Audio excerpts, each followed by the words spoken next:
नमस्कार दोस्तों, राधे राधे। प्रेम से बोलिए विष्णु भगवान की जय। ओम नमो भगवते वासुदेवाय नमः।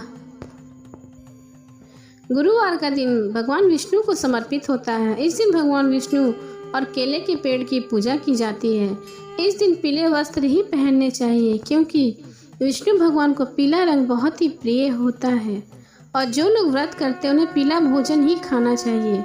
गुरुवार व्रत करने से मन की सारी इच्छा पूरी होती है और घर में लक्ष्मी का आगमन होता है। गुरुवार व्रत कथा के अनुसार प्राचीन काल में एक ब्राह्मण रहता था। वह बहुत ही निर्धन था, उसकी कोई संतान नहीं थी। उसकी स्त्री बहुत ही मलिनता के साथ रहती थी। वह स्नान नहीं करती, किसी देवता का पूजन नहीं करती।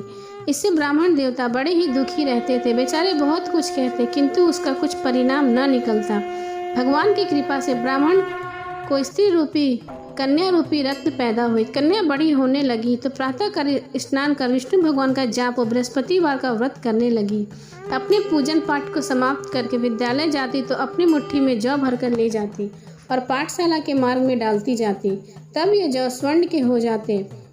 लौटते समय उनको बीन कर घर ले आती। एक दिन वह बालिका सूप में सोने के जौ को पटक रही थी, साफ कर रही थी। उसके पिता ने देख लिया और कहा, हे बेटी, सोने के जौ के लिए सोने का सूप होना चाहिए। दूसरे दिन बृहस्पतिवार था। इस कन्या ने व्रत रखा और बृहस्पतिवार के दिन प्रार्थना करके कहा, मैंने आपकी पूजा सच्चे मन से की हो तो मेरे लिए सोने का सूप दे दो।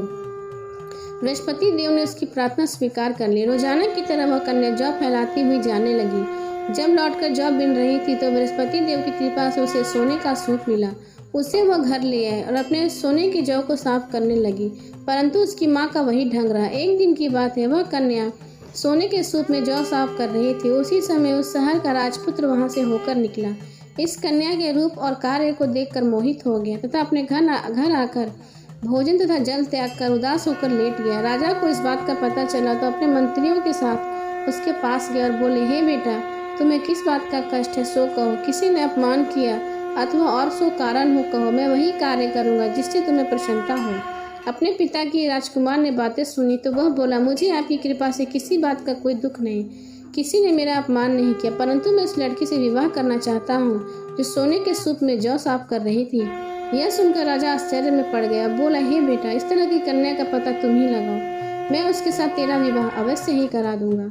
राजकुमार ने उस लड़की के घर का पता बतलाया। तब मंत्री उस लड़की के घर गया। ब्राह्मण देवता को सभी हाल बतलाया। ब्राह्मण देवता राजकुमार के साथ अपनी कन्या का विवाह करने के लिए तैयार हो गए तथा विधि विधान के अनुसार ब्राह्मण की कन्या का विवाह राजकुमार के साथ हो गया।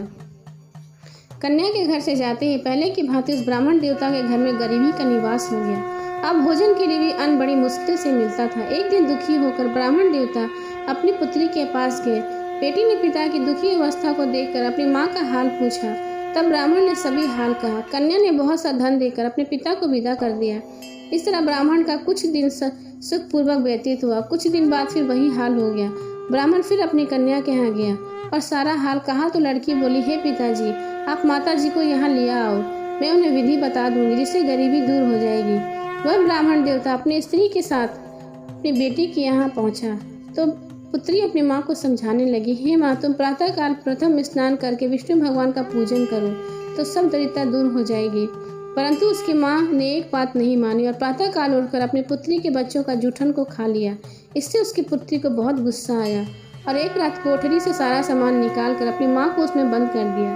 प्रातःकाल उसने उसके निकाल कर तथा स्नान कराकर पाठ करवाया। उसकी माँ की बुद्धि ठीक हो गई और फिर प्रत्येक बृहस्पतिवार को व्रत रखने लगी। व्रत के प्रभाव से उसके माँ बाप बहुत ही धनवान और पुत्रवान हो गए और बृहस्पति जी के प्रभाव से इस लोक को सुख भोग कर स्वर्ग को प्राप्त हुए।